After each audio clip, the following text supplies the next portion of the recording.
Assalamualaikum warahmatullahi wabarakatuh. Kembali lagi bersama saya Ledia Sartika.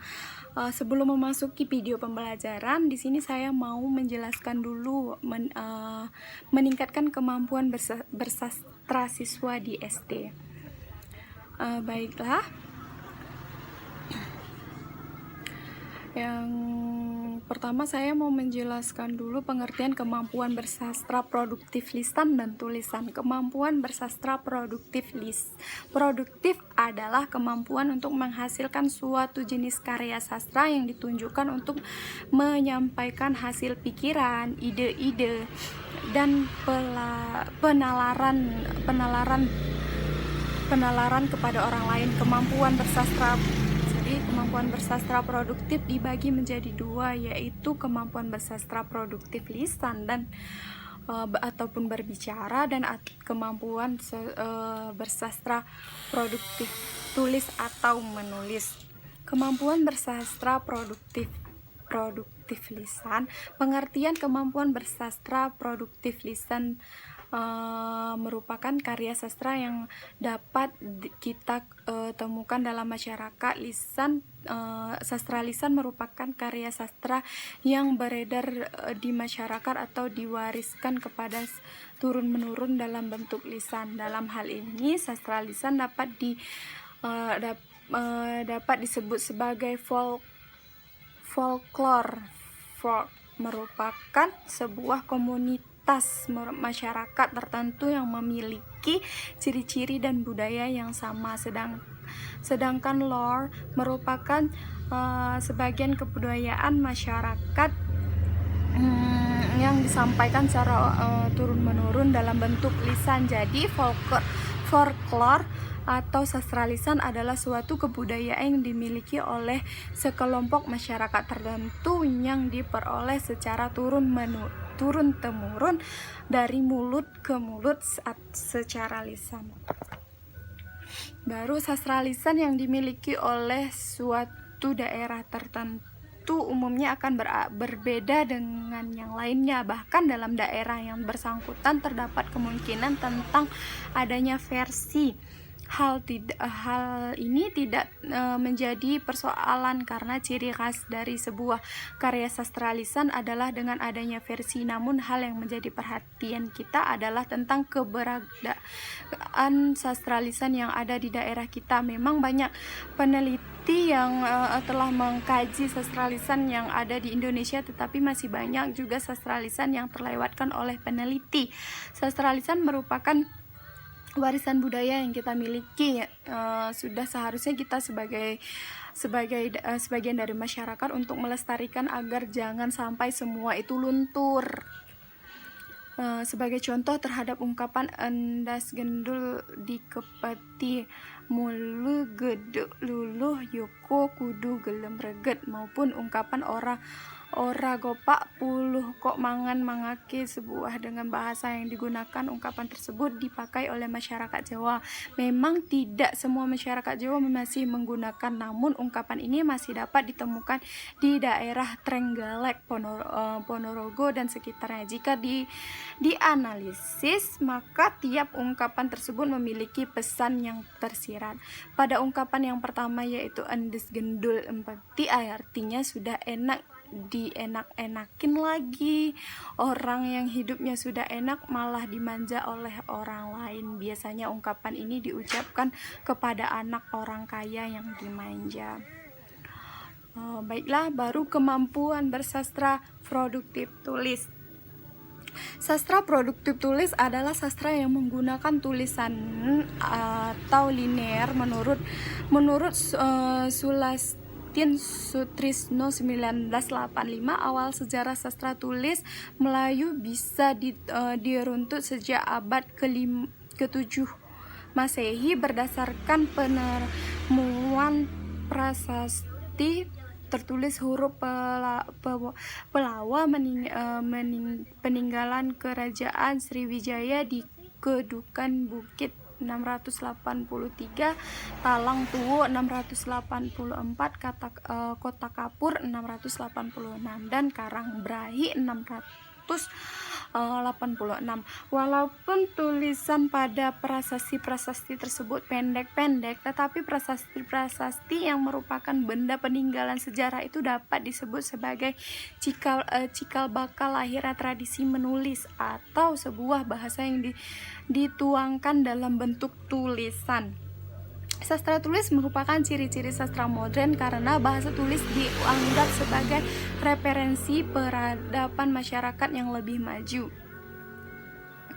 Pada akhirnya, proses pergeseran dari tradisi sastra lisan menuju sastra tulis tidak dapat dihindari karena sadar atau tidak bagaimana proses pertumbuhan sastra akan mengarah dan berusaha menemukan bentuk yang lebih maju, lebih sempurna sebagaimana terjadi pada bidang yang lainnya, karena proses perubahan seperti ini merupakan sebuah keniscayaan terutama dalam struktur masyarakat yang dinamis.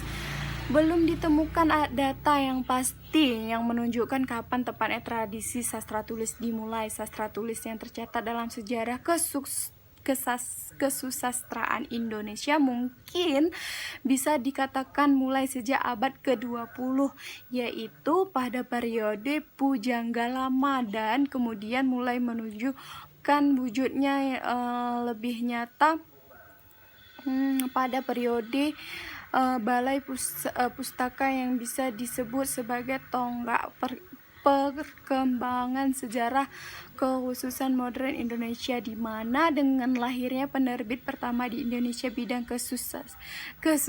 kesusastraan mulai dikembangkan secara lebih terorganisir dan pada periode berikutnya terus dikembangkan lebih luas. Baiklah, selanjutnya jenis kemampuan bersastra produktif lisan dan tulis. Yang pertama, jenis kemampuan bersastra produktif lisan berdasarkan bentuk dan isi bahasa rakyat seperti logat, julukan, pangkat, tradisi, dan titel kebangsawanan. Yang kedua, ungkapan tradisional seperti peribahasa, pepatah, dan pemeo. Yang ketiga, pertanyaan tradisional seperti teka-teki, puisi rakyat yang terdiri dari pantun, syair, dan gurinda, cerita prosa, contohnya seperti mite, legenda, dan dongeng, baru nyanyian rakyat. Berdasarkan pendekatan apresiasi sastra, yang pertama itu pendekatan emotif. Pendekatan emotif merupakan pendekatan yang mengarahkan pembaca untuk mampu menemukan dan menikmati nilai keindahan estetis dalam suatu karya tertentu, baik dari segi bentuk maupun dari segi isi. Kaitannya dengan pendekatan emotif mengemukakan bahwa pendekatan emotif adalah suatu pendekatan yang berusaha menemukan unsur-unsur yang mengajak emosi atau perasaan pembaca. Ajukan emosi itu berhubungan dengan keindahan penyajian bentuk.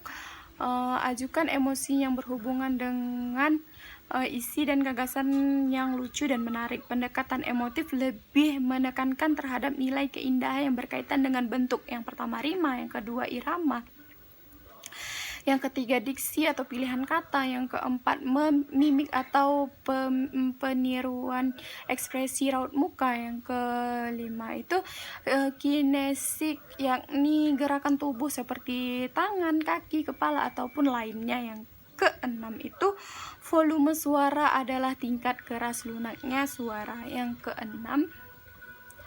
ketujuh artikulasi adalah pengucapan kata harus jelas. Yang kedua ada pendekatan didaktis.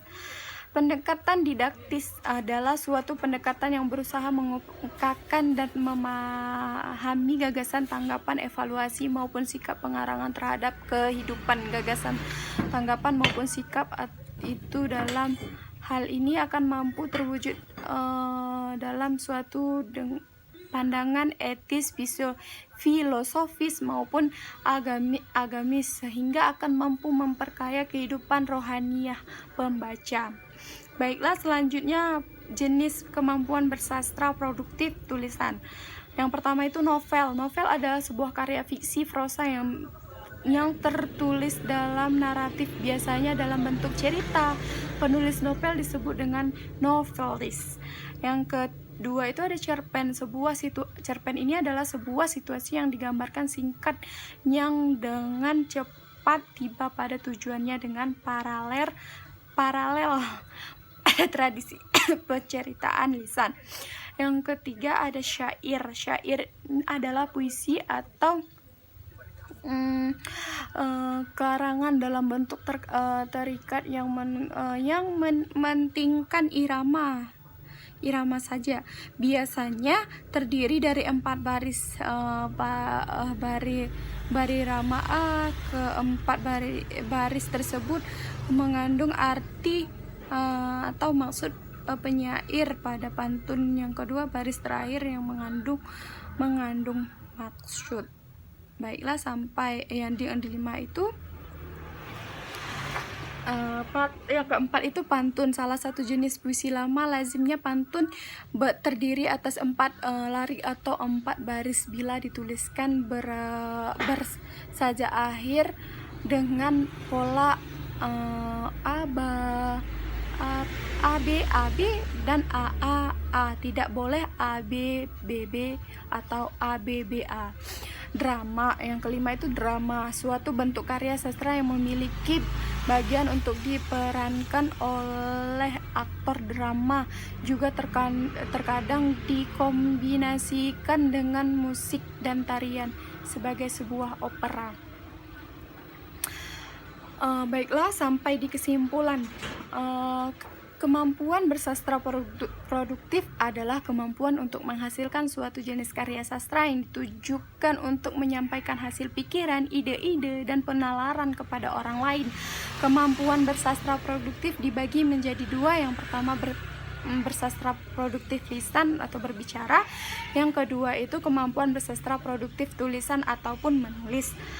Baru kemampuan produktif lisan, yaitu suatu aktivitas drama seorang mampu menghasilkan karya sastra dan bentuk lisan berbicara dengan target menghindari teks dan muatan emosi dan karakter lebih berkenaan dengan aktivitas kreatif berkesenian. Sedangkan yang dimaksud dengan kemampuan menghasilkan suatu karya sastra dalam bentuk tulisan atau literal. Jenis kemampuan bersastra produktif lisan dapat digolongkan berdasarkan bentuk isi dan berdasarkan pendekatan apresiasi sastra. Sedangkan jenis kemampuan bersastra produktif tulis berdasarkan bentuk dan isinya itu terbagi atas 4 jenis, yakni novel, cerita, cerpen, syair, dan pantun, dan drama. Baiklah, sampai di sini sampailah kita dalam suatu pembelajaran.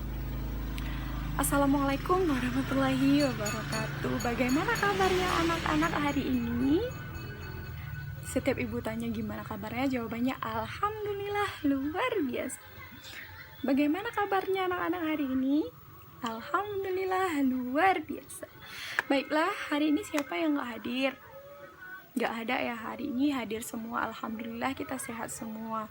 Jangan lupa pakai maskernya, sekarang banyak corona, dan jangan lupa jaga jarak juga, serta rajin cuci tangan. Baiklah, hari ini kita belajar sastra.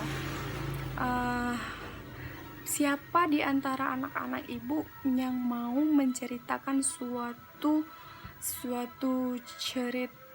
cerpen ataupun dongeng, membacakan saja? Ada yang mau membacakan dongeng? Ada? Jika ada yang mau membacakan dongeng, silahkan baca dulu. Baiklah, di sini ibu bagi aja ya. Kamu dengan teman sebangkumu baca cerpen ataupun pantun, apa yang kamu sukai, yang lain juga begitu, baca dengan teman sebangku. Dongeng, ada yang suka dongeng, ada yang suka novel, baca novel. Nanti ibu tunjuk 1 orang untuk maju ke depan menceritakan apa yang telah dibaca dan apa yang kalian dapat dari cerita tersebut. Kesan apa yang berkesan dari cerita tersebut. Baik. Sampai di sini ada pertanyaan? Tidak ada? Baiklah, silahkan baca dulu. Ibu mau periksa dulu hasil dari tugas kalian yang minggu semalam.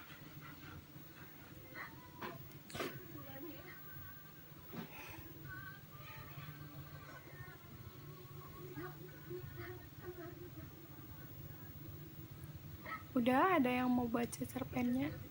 Ya silahkan ke depan, Nak. Sang anak pun membacakan cerpen.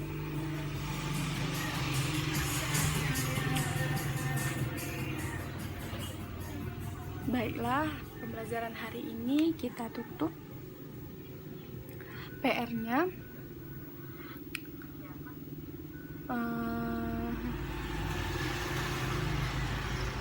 besok minggu depan ibu akan minta ringkasan dari apa yang kalian baca, seperti novel, pantun, dongeng, kata-kata apa yang berkesan di dalamnya, dan kasih ke ibu. Sampai di sini pembelajaran dulu hari ini. Hari ini kita akhiri dengan berdoa. Pembelajaran hari ini kita tutup dengan berdoa menurut agama dan kepercayaan kita masing-masing. Berdoa dimulai. Berdoa selesai. Sebelum pulang kita nyanyi dulu. Nyanyi gelang ya. Ibu suka sama lagu gelang. Gelang sipatu, gelang, gelang, gelang, gelang si rama-rama. Mari pulang, marilah pulang, marilah pulang bersama-sama.